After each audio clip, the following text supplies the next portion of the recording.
บรรยากาศรอบๆสุดยอดหลายเด้ทางพูนก็จะเป็นหมู่บ้าน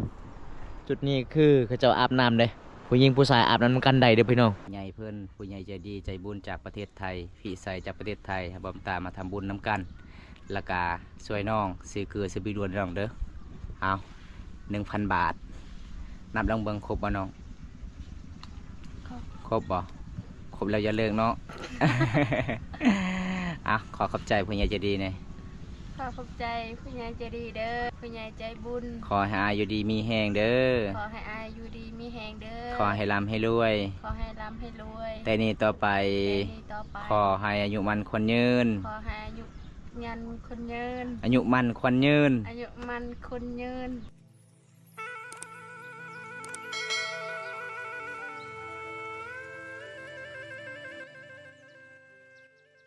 เอากราบสบายดีพี่น้องสบายดี FC เก่า FC ใหม่ที่เขามาติดตามรับชมวันนี้นะวันนี้บัมตากามาเดินทางคือเก่าทุกคนเดี๋ยวจัดให้ตามคำขอผู้ใหญ่ใจดีใจบุญพี่น้องจากประเทศไทยซื้อไอ้ใหญ่เพื่อนฟิตใส่จากประเทศไทยพี่น้องบัมตามาทำบุญน้ำกันพี่น้องเลยมายิ้มมายามครอบครัวในเขตชนบทยังยากจนก็เลยไอ้ใหญ่เพื่อนกับเป็นห่วงให้บัมตามาทำบุญน้ำกันวันนี้กับบัมตากับสีไปเยี่ยมไปยามน้องสาวสุขได้ทุกคนไอ้ใหญ่เพื่อนเห็นน้องกับครอบครัวยากจนหลายเลยพี่น้องจากใดก็ไปติดตามชมกันแหละพี่น้องเมื่อนี้บ่ได้พอน้องหรือบอนี่ก็เป็นบางของน้องเลยเป็นหมู่บ้านนอกที่สุดกับตัวเมืองหมู่บ้านนี้พี่น้องเป็นหมู่บ้านอยู่ตามป่าตามดงหมู่บ้านที่บ่มีสัญญาณได้หาสัญญาณก็ยากนี่พี่น้องเอ้าจะได้ก็ทำชมกันเลยพี่น้องบรรยากาศในเขตชนบทหมู่บ้านนี้เด้อทุกคนเป็นหมู่บ้านนอกที่สุดกับตัวเมืองหมู่บ้านนี้เป็นเฮือนแบบโบราณเลยเห็นบ่พี่น้องอยู่ตามป่าตามดงอยู่กับธรรมศาสตร์ล้วนๆเลยหมู่บ้านนี้ทุกคนโอ้ตอนนี้ก็ได้พ่อน้องแล้วพี่น้องสบายดีสาวสุขสบายดีเห็นอย่างนี้นะนั่งเล่นนั่งเล่นจุดนี้มีสัญญาณบ่ โอ้มาเมื่อนี้งามเนาะค่อยมาหาเจ้าอยู่เฮือนอยู่3บริเวณก็คือเจ้าอยู่จุดนี้บ่จุดนี้มีสัญญาณเจ้าปล่อยคลิปบ่น้องโอ้เป็นยังไงซอง YouTube ของน้องผ่านเลยบ่ยังบ่ผ่านเลยยังสั่งรายได้บ่ได้เลยอ๋อทุกคนเลยอันนี้คือสาวสุขเด้อทางพ้นซื้อว่าจังใดหมู่เจ้านะสาวอาทิตย์วันอาทิตย์เจ้าซื้อวันศุกร์ สาววันศุกร์วันอาทิตย์ทุกคนสาวลาวเขตนี้ก็คือจุดหาสัญญาณบอนนี่เดี๋ยวพี่น้องทางสาวหมู่บ้านไปลินได้สมพอเนาะจุดนี้ก็คือเกียงมาเลยเนาะแปลนมาเลยเขาเจ้าไปลินสะอาดเลยทุกคนเห็นบ่เพื่อนเจ้าอยู่ใส่น้องเพื่อนเจ้าอยู่พุ่นบ่อ๋อก็คือน้องไปปล่อยคลิปยังไม่ทันได้แล้วบ่โอ้ลำบากเนาะบ้านเฮาบ่มีสัญญาณเนาะเป็นหมู่บ้านนอกที่สุดกับตัวเมืองทุกคนมื้อนี้ได้พ่อน้องอยู่แคบเซละน้องก็เลยทักทายน้องก่อนเป็นยังใส่คอเจ้าคืองามแท้น้องฮะไม่ยั้งอันนี้นะน้องเอาใส่ยังมาใส่โอ้ใส่คอของแท้เด้อทุกคน พี่น้องไอ้ใส่คอสุกดีงามหลายเด้อเดี๋ยวเฮากะสีพาน้องมือเฮือมือสานน้องได้บ่ได้เนาะกะสิมีเวียกในหนึ่งสิมัดเจ้ามือเฮือน อยากน้องทุกคนน้องกะไปปล่อยคลิปชุดนี้ทุกคนน้องกะเฮ็ดช่อง YouTube กับบ่ได้ฟานเลยบ่ได้ฟานกดทุกคนได้สร้างรายได้บ่ได้เลยเนาะมีติเสียบัตรเต็มเงินตลอด ทุกเดือนทุกวันพี่น้องเลยอันนี้ก็คือน้องสุขสาวลาวพระมังกรมาช่องเจ้าบ่ฝากกดติดตามในเด้อทุกคนฝากเป็นกำลังใจให้น้องเพื่อนแน่น้องกะเป็นครอบครัวที่ยากจนเบิ่งหมู่บ้านของน้องทุกคนเพื่อนแบบโบราณเลยเด้เพื่อนน้อยๆเพื่อนแบบเดิมๆเลยทุกคนเขตนี้มันก็คือหมู่บ้านเสบึพี่น้องบำตาเดินทางไปบ้านสาวเวียนแต่บำตากะสิปิดจบการถ่ายคลิปสาวเวียนเด้อทุกคนถ้าผู้ใดอยากรับชมคลิปสาวเวียนกับบุ้มีแล้วต่อไปทุกคนบำตากะสิบ่ได้ถ่ายเลยเด้อถ้าผู้ใดอยากฝากเงินโอนเงินบำตากับบริษัทเลยเด้อทุกคนบำตาก็ชี้แจงให้ FC ได้รับชมน้ำกันนะครับพูดน้ำกันเด้อพี่น้องเพราะว่าบำตากะติดตามมานานแล้วสาวอาเวียนทุกคนเดี๋ยวบำตากะถ้าผู้ใดอยากผู้รายละเอียดก็คือทักหาบำตาได้เดี๋ยวบำตากะสิบอกให้พูดน้ำกันทุกคนเลยเอาทุกคนตอนนี้บำตากะสิพาน้องมือเฮือนมือสานก่อนทุกคนเลยเพราะว่าบำตาไปหาอยู่เฮือนก็บ่ได้เจอน้องอยู่แคมป์เซลาน้องเด้อมื้อนี้กะไปเยี่ยมไปยามน้องบรรยากาศเขตชนบทหมู่บ้านน้องกับประมาณชั้นนี้เลยทุกคนเลย มาเมื่อนี้จะมีใส่ของงามเนาะ น้องเอาเสือกมามัดแล้วก็เฮ็ดใส่คอโดยทุกคนแล้วก็ใส่ลูกกุญแจไปนำสุดยอดเนาะบ่มีบอนขายเด้ใส่คอเจ้าได้ เอายังไกลเบื่อเฮือนเจ้าบ่อยู่ไสเฮือนเจ้านะอยู่พุ่นโอ้เอาพี่น้องวันนี้ก็ไปเยี่ยมไปยามน้องคือเก่าบ่แม่นคือเก่า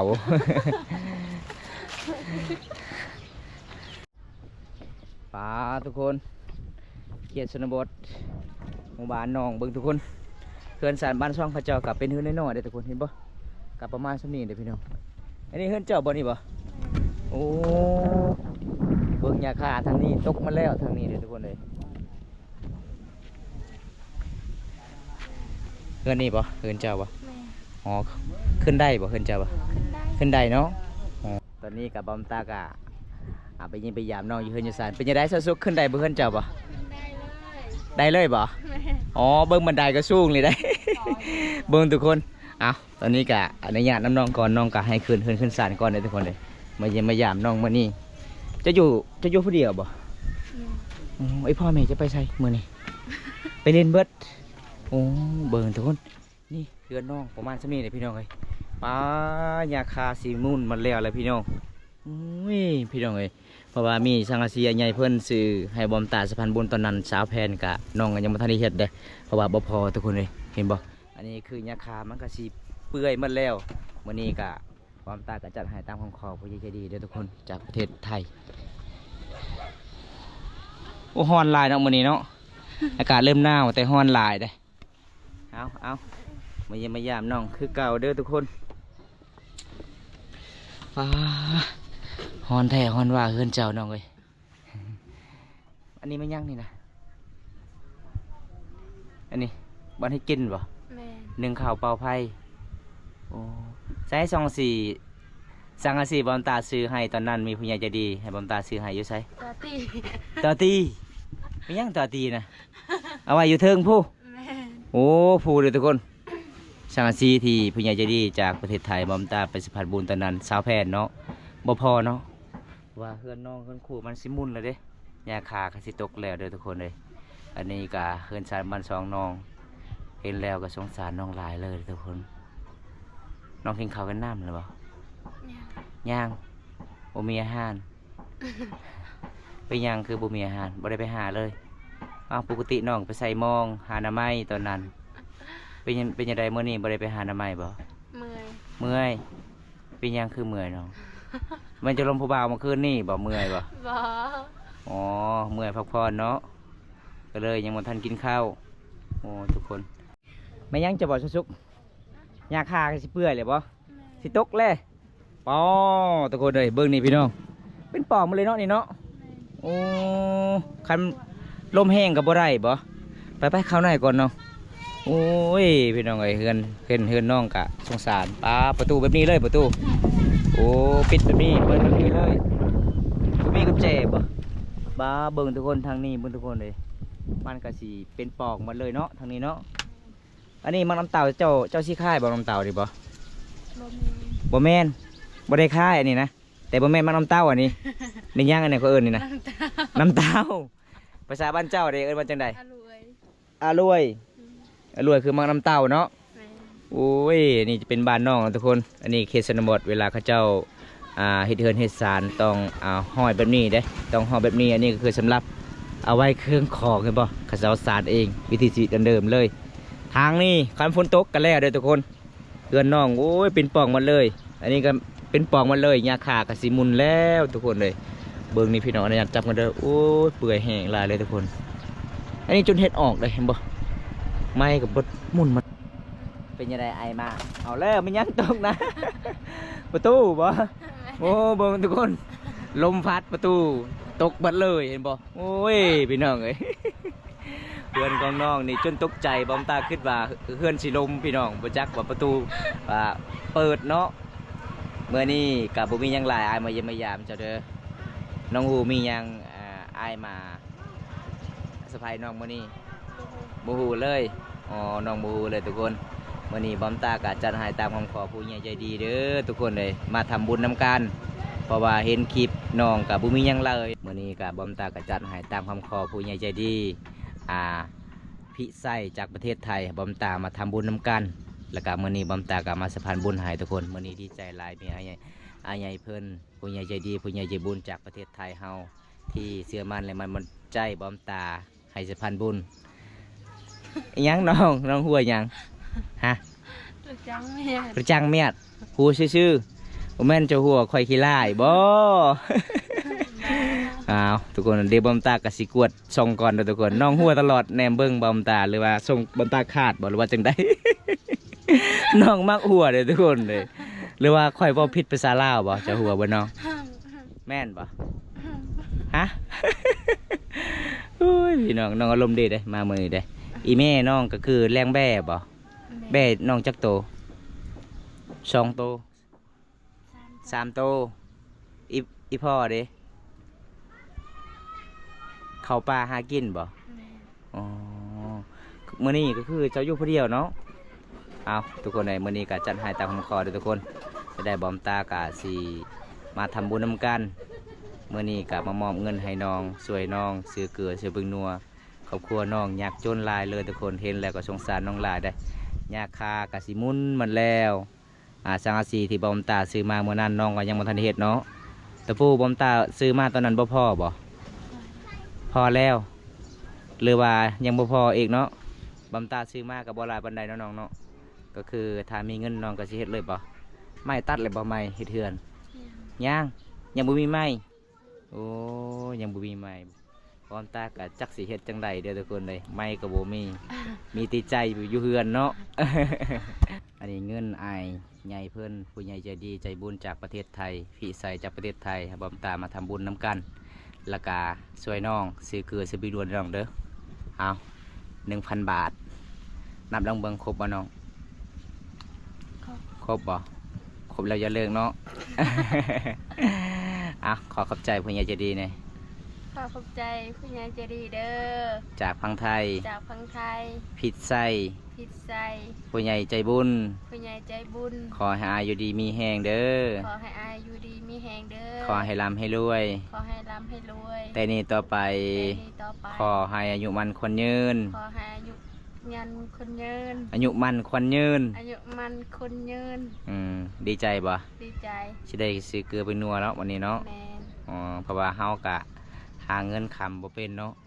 เฮ็ด YouTube กับบ่ได้เงินน้องเฮ็ดได้จักเดือนแล้วน้อง 1 เดือนแล้ว 1 เดือนแล้วบ่มีเงินจะกีบเลย แมน บ่มีไผใส่น้องเลยมื้อนี้ก็ดีใจเนาะ ดีใจ มีผู้ใหญ่ใจดีและก็ผู้ใหญ่ใจบุญฟิตใส่จากประเทศไทยให้บอมตามาทำบุญนำกันทุกคนมื้อนี้บอมตาก็ดีใจน้ำน้องหลาย ตอนนี้น้องก็กินข้าวบ่มีอาหาร ไม่มีให้ คำบ่มีอาหารคือกินฐานไปเลย ยอกน้องทุกคนประตูเพื่อนน้องกับประมาณสำนี้เดี๋ยวพี่น้องเลยนี่ล่ะพี่น้องเป็น3 บ้าน 2น้องเด้อพี่น้องบอมตาจนตกใจเด้ประตูของน้องลมพัดปู้ปิวไปเลยเด้อทุกคนโอ้ยกระเจ้ากับบ่มีตะปูมาใส่พี่น้องเจ้ามาเห็นแบบนี้เด้อเดี๋ยวมันตั้งสิแปลงให้กระเจ้าก่อนเบิ้งเหือนน้องประมาณสำนี้ทุกคนเลยเห็นบ่เห็นแล้วก็สงสารน้องหลายเลยวันนี้ก็ขอขอบคุณหลายๆผู้ใหญ่ใจดีจากประเทศไทยพี่ใส่จากประเทศไทยผู้ใหญ่ใจบุญพี่น้องให้บอมตามาทำบุญร่วมกันมาสะพานบุญให้วันนี้บอมตาก็ดีใจนำน้องลายเพราะว่าน้องก็มีความให้ยิ้มในหนึ่งทุกคนเลยได้เงินซื้อเกลือซื้อปิงนัวซื้อเวกไอพอไอเมแล้วก็เคสนนบ้านเฮากับบุญมีเงินมีคำทุกคนเห็นแล้วก็สงสารน้องเลยเห็นบ่เฮือน3 บ้าน 2หมู่บ้านนี้ก็มีเป็นเฮือนน้อยๆพี่น้องเดี๋ยวบอมตากะสิมาเล่นมาแอนกับน้องก่อนหลังจากนั้นบอมตาก็สิกลับบ้านนะทุกคนตอนนี้สุกดังไฟเจ้าเช่นยังนึ่งข้าวบ่โอ้ยังไผ่เจ้าคือดับหมดแล้วเจ้าจะเอายังมาไต่เอาอภัย เอายัง กับไผ่ กับไผ่เอากับไผ่เนาะเอาวันนี้กะบัดประกาศยำแรงทุกคนเลยมาเยี่ยมมายามน้องวันนี้กะตามติดวิถีชีวิตน้อง1ข่าวเป่าไฟได้พยันลาได้อันนี้คือแม่เพื่อนมีแม่2 คนโดยทุกคนเลยแม่น้อยแม่ใหญ่เจ้าหากมาแต่ให้ที่สวนหาอยู่หากินเด้อพี่น้อง ฟ้าคักทุกคนสูตรสาวสุกหนึ่งเข่าเด้อเปิดเอาทองย่างเด้ต้องซื้อเกี๊ยวไม้รถทองย่างหลายๆเนาะ บางคนก็เอายางกระติวแต่สาวสุกนี่เอาทองย่างทุกคนถ้าทองย่างได้บินแถวหมู่บ้านสาวสุกไล่ไปเอาเลยได้ บางคนก็ถามมาเป็นยังเนาะสาวสุกไล่เอาทองย่างเป็นว่าสีหนึ่งเข่าเวลาดังไฟเฮ็ดกินเฮ็ดกินหนึ่งเข่าทุกคนเห็นบ่ติดไว้เนาะยางกระติวดังบ่ได้บ่มันคิ้วบ่ฮะ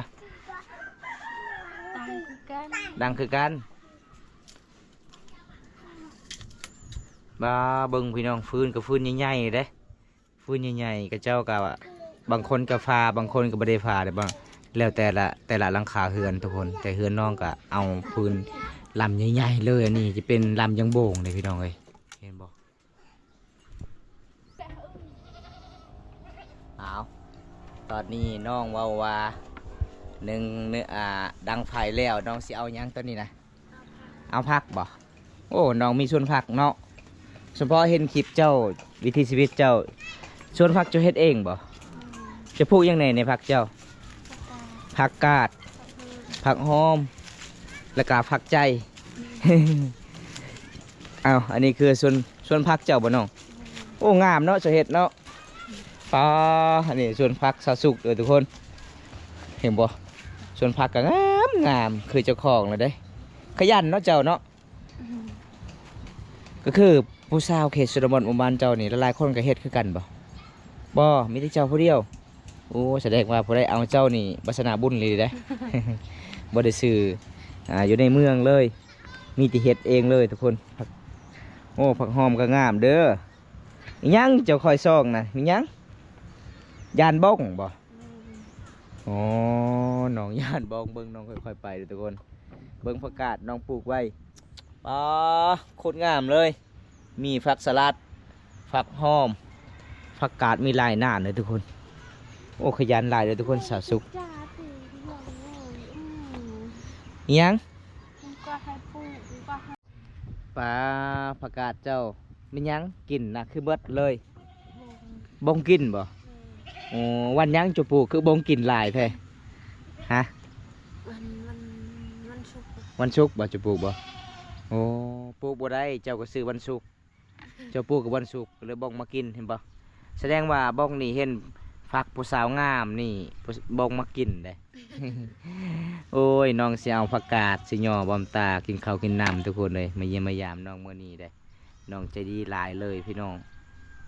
เอาน้องก็ยันบงนี่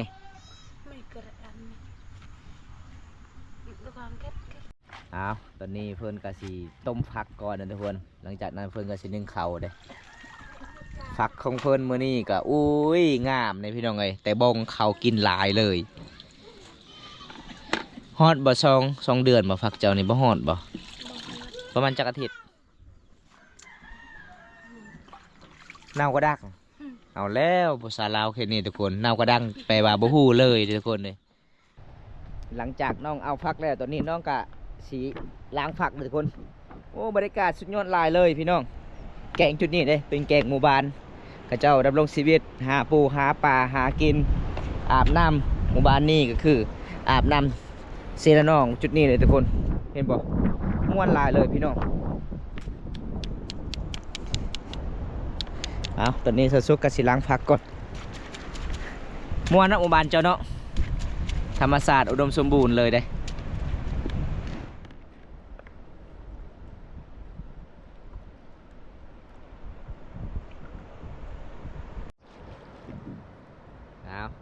สูตรล้างผักของสาวสุกเด้อ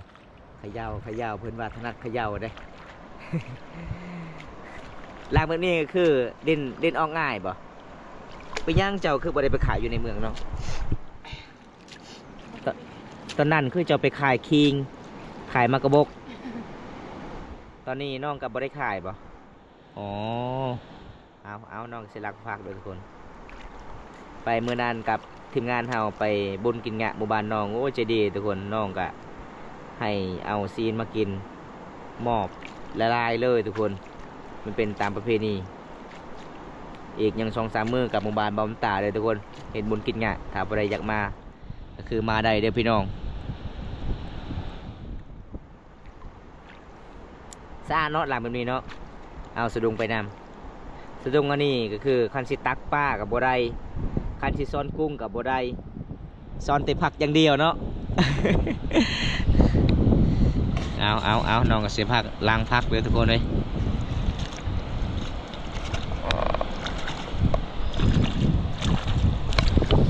ปลาฝักกาดงามเยอะ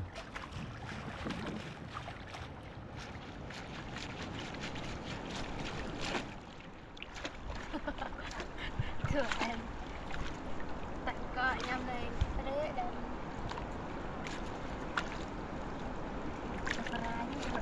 ตัวนึกตัก พอดีแล้วสะอาดแล้วสับนี้คักเนาะสูตรเจ้าเนาะสุดยอดหลายเลย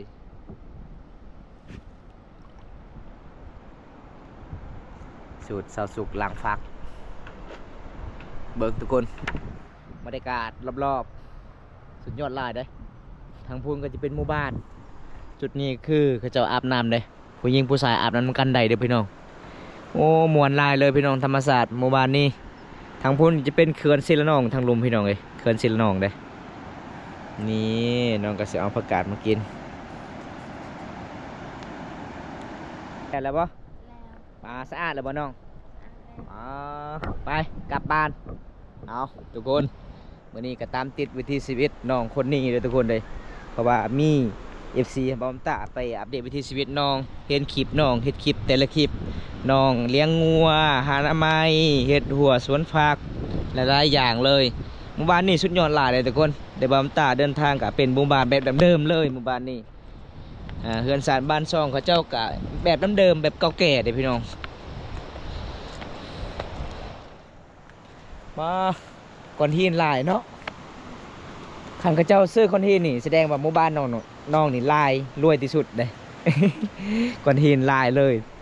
โอ้ขันตั้งเฮือนนี่เด่นมันเลิกบ่หรือว่ามันตื่นน้องหมู่บ้านเจ้านี่คนในเดียวก็ก้อนหินหรือเปล่าโอ้เอาสิกลับบ้านละ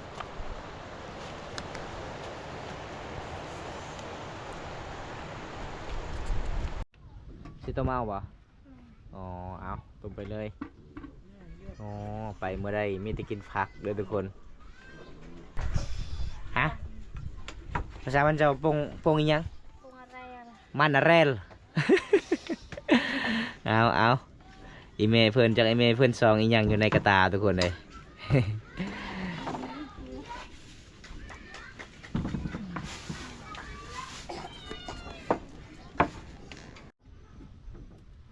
ปลาเพื่อนเอามันมากินเลยทุกคนปลูกมาแต่ให้ประมาณนี้ปลาสุกโอ้คือไข่เนาะ เอาทุกคนพอได้เคยกินกับคอมเมนต์มาได้ทุกคนบอมตากับบูฮูจากมันอีหยังภาษาบันสัวสุกเอิญปงอาเรลก็คือบอมคันสิแปลภาษาลาวคือมันไข่เลยทุกคน มันไข่เอามาเอิญซีนี่เด้อ มาเด้อกินปุก กินพง จะปุกตัวเด้อ กินกระเปลือกเลยบ่ฮะ ฮะ กินกระเปลือกมันเลย บ่ แกะออกอ๋อกินที่ไหนมันเนาะเอาจะกินลองเบิ้งเป็นยังไงอร่อย อร่อย หว่านบ่โอ้เอาทุกคนกินลองเบิ้งพี่น้องเลยมาเด้อพี่น้องกินน้ำกันเป็นสาวสุกนิสัยดีเด้สุกหรือบ่สาวสุก สุกแล้ว โอ้สุกไวเนาะผักจ้ะเนาะอันนี้คือผักน้องเก็บตามเซระน้อง บัดสไปคือผักกาดเลยทุกคนเลยภาษามันบ่คือกันเลยพี่น้อง